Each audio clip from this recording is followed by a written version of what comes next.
ಮದುವೆ ಬೆನ್ನಲ್ಲೇ ನಟಿ ರಶ್ಮಿಕಾ ಅಭಿಮಾನಿಗಳಿಗೆ ಮತ್ತೊಂದು ಗುಡ್ ನ್ಯೂಸ್ ಸಿಕ್ಕಿದೆ. ಯಾಕಂದ್ರೆ ನಟಿ ರಶ್ಮಿಕಾ ಪ್ರಶಸ್ತಿಗೆ ಭಾಜನರಾಗಿದ್ದಾರೆ. ಪ್ರತಿಷ್ಠಿತ ತೆಲಂಗಾಣ ರಾಜ್ಯ ಸರ್ಕಾರ ನೀಡುವಂತಹ ರಾಜ್ಯ ಪ್ರಶಸ್ತಿ ಗದ್ದರ್ ಪ್ರಶಸ್ತಿಗೆ ಭಾಜನರಾಗಿದ್ದಾರೆ ನಟಿ ರಶ್ಮಿಕಾ ಮಂದಣ್ಣ. ತಮ್ಮ ದಿ ಗರ್ಲ್ ಫ್ರೆಂಡ್ ಸಿನಿಮಾದ ಅತ್ಯುತ್ತಮ ನಟನೆಗಾಗಿ ಈ ಪ್ರಶಸ್ತಿಯನ್ನ ರಶ್ಮಿಕಾ ಮಂದಣ್ಣ ಬಾಚಿಕೊಂಡಿದ್ದಾರೆ. ಕಳೆದ ವರ್ಷ ನವೆಂಬರ್ನಲ್ಲಿ ರಿಲೀಸ್ ಆಗಿದ್ದಂತಹ ಸಿನಿಮಾ ಇದು. ರಾಹುಲ್ ರವೀಂದ್ರನ್ ಈ ಸಿನಿಮಾನ ನಿರ್ದೇಶನ ಮಾಡಿದ್ರು. ರಶ್ಮಿಕಾ ಮಂದಣ್ಣ ಅವರ ಜೊತೆಗೆ ಕನ್ನಡಿಗ ದೀಕ್ಷಿತ್ ಶೆಟ್ಟಿ ಲೀಡ್ ರೋಲ್ನಲ್ಲಿ ಈ ಸಿನಿಮಾದಲ್ಲಿ ಕಾಣಿಸಿಕೊಂಡಿದ್ರು. ರಿಲೇಶನ್ಶಿಪ್ ಯಾವ ರೀತಿ ಟಾಕ್ಸಿಕ್ ಆಗಿರುತ್ತೆ ಅನ್ನೋದ್ರ ಮೇಲೆ ಯುವ ಜನತೆಯನ್ನ ಆಕರ್ಷಿಸುವಂತಹ ಸಬ್ಜೆಕ್ಟ್ನ ಇಟ್ಕೊಂಡು ಈ ಸಿನಿಮಾನ ಮಾಡಲಾಗಿತ್ತು.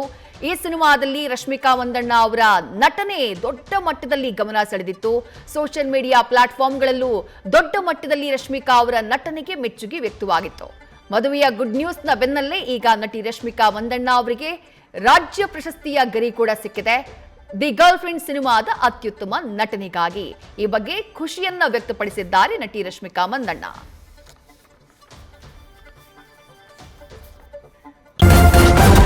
ನ್ಯೂಸ್ ಫಸ್ಟ್ ನಿರ್ಭೀತಿಯಿಂದ ನಿಮ್ಮ ಪರವಾಗಿ.